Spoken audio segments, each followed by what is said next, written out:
like sailing because it's a really fun and adventurous way to get to a destination and opens up a lot of opportunities, places that you can't go in a van or a car.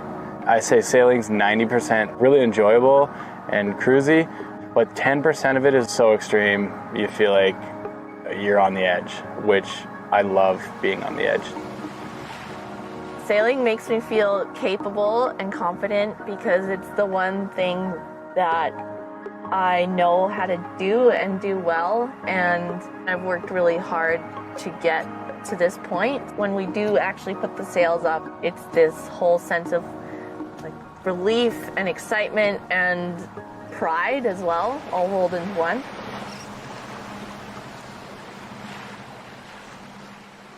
I've lived on my own boat for 4 years, and we bought this boat a year ago, and we've lived on this one full-time for a year. Footloose is a 1981 Tartan 42, which is 42 feet long. I had a 35-foot boat before, and that was kind of more my boat. And it worked really well for me, but as two people, it was a little more cramped. I couldn't stand straight up in the last boat. I'm a bilateral below-the-knee amputee. Can't really be bending my knees and walking with my knees bent. I ended up walking around with my neck bent all day, and so that was kind of the really big one for me that that boat no longer worked. But we're looking for a little increase in comfort, headroom, and still a really solid blue water boat that we can sail to Mexico and beyond. This one really stood out to us for multiple reasons. One being everything's brought back to the cockpit. There's a lot of good upgrades that mean that we can sail it from here, as well as inside livability. It's easy for him to get around, well, easy-ish, when his legs are off, and you can stand up straight in it, which you couldn't in the old boat, so it makes a big difference. By living on the boat, it means that 100% of our energy and resources can go into the boat. And then anything above and beyond that, we save towards our trip. We're definitely sailing to Mexico fall 2022 is the hard goal. This dream of mine, it's more than just exploring Mexico and the culture and the travel part. I'm just always someone that needs some sort of big dream to work towards. I've been sailing since I was little. We've always had some sort of boat, my family. And actually my grandparents, they created one of the first cruising books for the BC coast. So it's kind of in the family blood. I am not really a sailor. Not until Kayleen did I really get into sailing. We met 4 years ago, and at the time Tyler was living full-time in his van, and I was just in the process of buying my first boat to live aboard. So we kind of were attracted to our similar lifestyles, even though they were kind of different.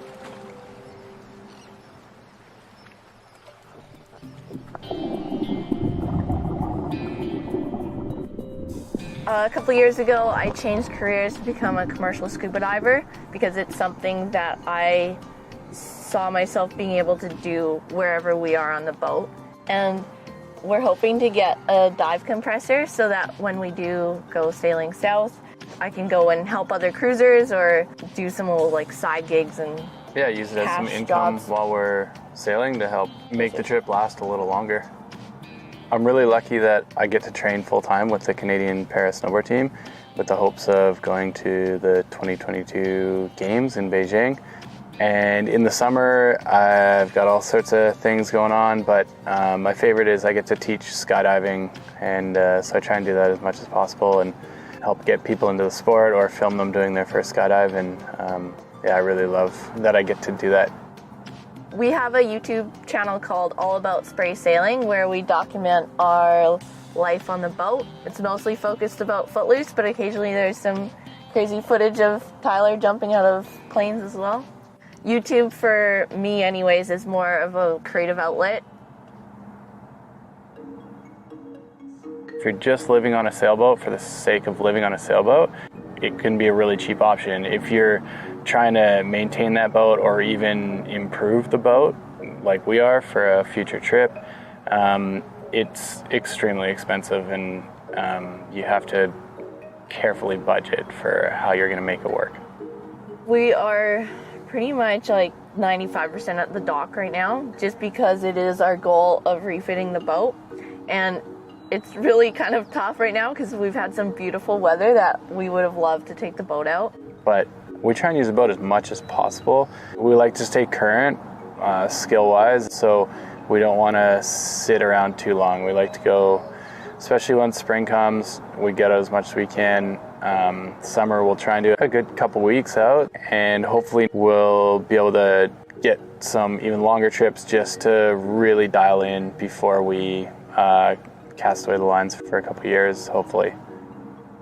We have a pile of hobbies that we both enjoy doing. It's mountain biking, surfing, skydiving, scuba diving, and unfortunately we don't have enough room to store all that on the boat. Because we're tied up to the dock right now, we're lucky that we can have a storage unit and switch out the gear we need.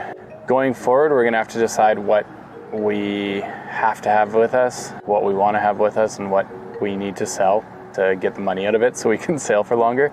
And I have to have a wheelchair with me at all times, so we're working on how we're gonna store that. We still haven't quite figured out how that's gonna fit. We're looking into some sort of like foldable electric bike or something small. Yeah, electric scooter. Yeah. All really funny, again, funny ideas, but I need something to get around when when we do tie up at a dock and explore a town.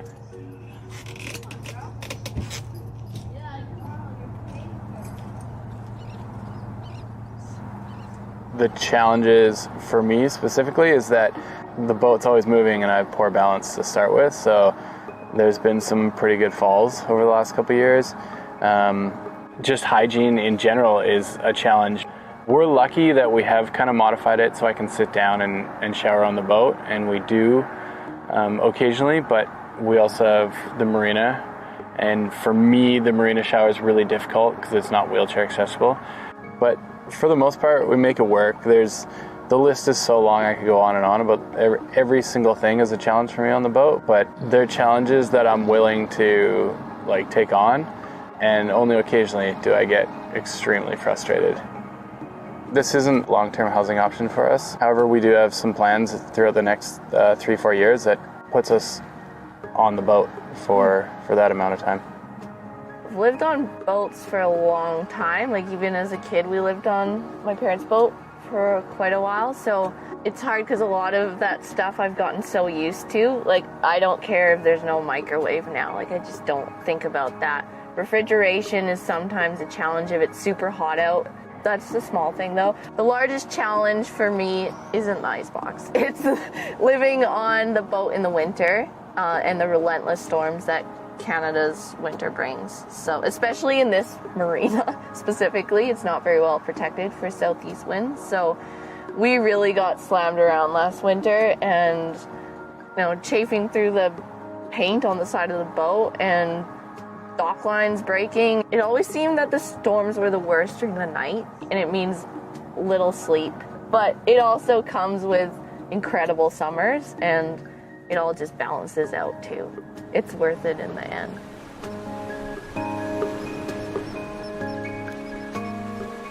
Subscribe to Exploring Alternatives and check out our playlists for more stories like this.